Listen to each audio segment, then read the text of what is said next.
एक बार की बात है, गांव में एक व्यापारी आया होता। वो लोगों से पुराना सामान लेता और उसके बदले में उन्हें कुछ पैसे देता। पिताजी, गांव में एक व्यापारी आया है जो लोगों के पुराना सामान लेता और उनको उसके बदले में कुछ पैसे देता। चलो ना, हम अभी अपने घर के पुराने सामान दे आते हैं। हाँ बेटा, वैसे भी हम उनका उपयोग कर नहीं रहे हैं। ऐसे ही रखा रहेगा तो खराब हो जाएगा। चलो सारे पुराने सामान लेकर कुछ पैसे आ जाएंगे तो उसे कुछ नया सामान खरीद लेंगे। उसके बाद राजू और रामू व्यापारी के पास जाते और अपने पुराने खराब सामान उसे दे देते। ये लो भाई, मेरे इतने सभी सामान नए तो दिख रहे हैं, लेकिन फूटे हुए हैं, कोई काम नहीं आते। उसके बदले में जितना पैसा मेरा बनता है वो मुझे दे दो, ताकि मैं उन पैसों से अपने लिए जरूरत की चीजें ले सकूं। हाँ भैया, क्यों नहीं, मेरा काम ही है आप लोगों से पुराने सामान लेकर उसके पैसे देना। मैं अभी आपके सामान के जितने पैसे बनते हैं उतने पैसे दे रहा हूं। वो सब तो ठीक है भाई, लेकिन तुम गांव वालों के इतने सारे सामान उठा रहे हो और ऐसे ही घूम रहे हो।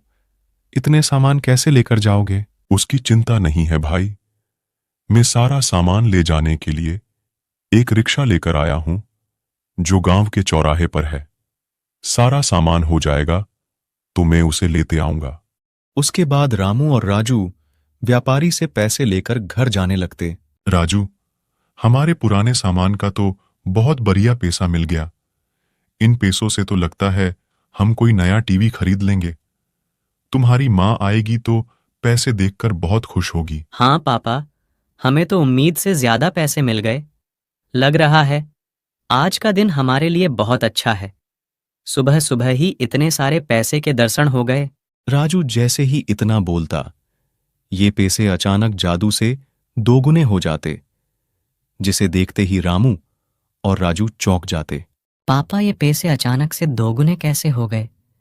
कहीं मेरा ये कोई वहम तो नहीं, या फिर मैं कहीं कोई सपना तो नहीं देख रहा? राजू जैसे ही इतना बोलता, ये पैसे देखते ही देखते फिर से दोगुने हो जाते, जिसे देखते ही रामू और राजू समझ नहीं पा रहे होते हैं कि ये हो क्या रहा है। बेटा, ये पैसे अचानक से दोगुने कैसे हो रहे हैं? कहीं ये कोई जादुई पैसे तो नहीं? अगर ऐसा हुआ तो हम रातों रात अमीर हो जाएंगे। हाँ पापा, ये तो लगातार दोगुने होते जा रहे हैं। इन पैसों से हम टीवी तो क्या, एक नया घर खरीद सकते हैं। हमारी किस्मत चमक गई पापा, अब हम अमीर हो गए। तभी इनकी सारी बातें बाहर छुपा सेठ सुन रहा होता और बोलता, जादुई पैसे, इन पैसों से तो रामू रातों रात अमीर हो जाएगा। लेकिन ये तो वही पैसे हैं जो उस व्यापारी ने सामान के बदले में दिया।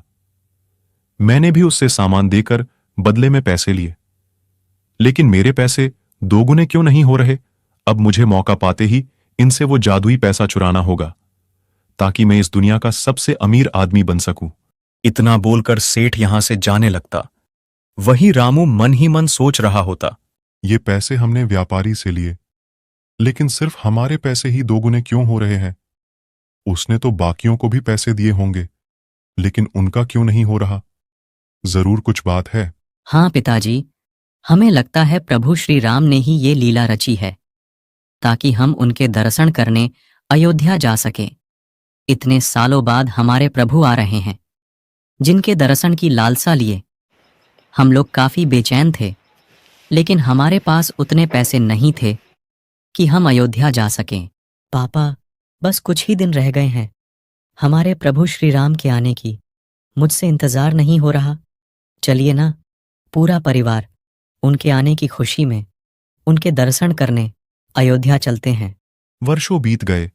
हमारे प्रभु को अयोध्या आने में, उनकी आने की खुशी मेरे अंदर इतना है कि मैं बातों से बयां नहीं कर सकता।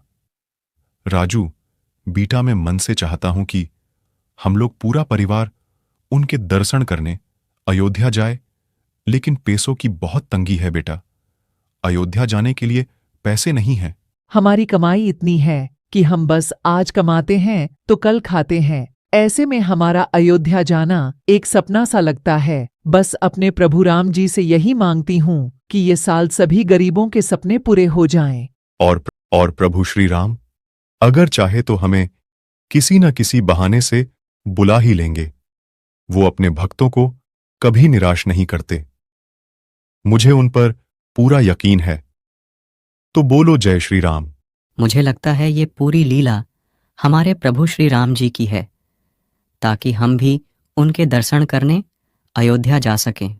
हाँ बेटा, आखिर उन्होंने हमें किसी न किसी बहाने से बुला ही लिया।